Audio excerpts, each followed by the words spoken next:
మన ఎలక్షన్లోని ఆ ఇంట్లోనే డబ్బులు ఇస్తాం 3,000 ఇస్తామని ముగ్గురు రమ్మంటే మీరు అవునన్నా మాకు డబ్బులు వద్దు మేము టీడీపీకే వేస్తాము ఓట్లు అన్నామని నువ్వు టీడీపీకి వేస్తామని సాయంత్రం తాగి ఇంటి ముందు నల్ల చేసుకొని వెళ్ళిపోయారు బలి మీద ఎలక్షన్లో అవ్వకముందు ఆ ముందు రోజే. ఆ తర్వాత ఎలక్షన్ దాకా నీకు ఉంటుంది అని వెళ్ళిపోయారమ్మ.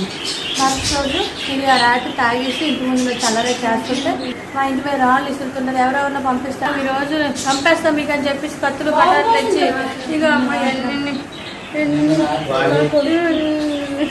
మా పిల్లలకి మాకు అందరినీ శుభ్రం కుట్టిస్తారు, దాడి చేశారు. నా కొడుకుని ఎత్తుకొని వెళ్ళిపోయారు. కలిసి కొట్టారు, మొత్తం లాగి ఇంట్లో నుంచి బయటికి లాగి మరి కొట్టారు.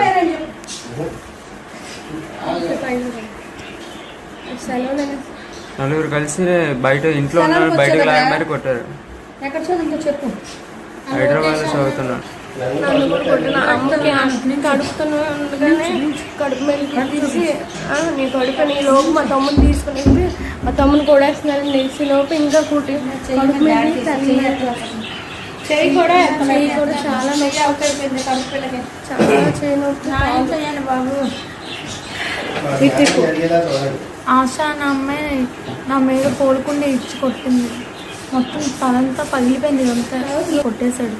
చాలా దారుణంగా ఇంత దారుణంగా ఉంది వైసీపీలో కార్యకర్తలు. అబ్బాయి చదువుకున్న అబ్బాయిని కూడా ఇలా కొట్టారు. ఇంకే న్యాయం వస్తుంది మాకు, మీరే చేయాలి దయచేసి.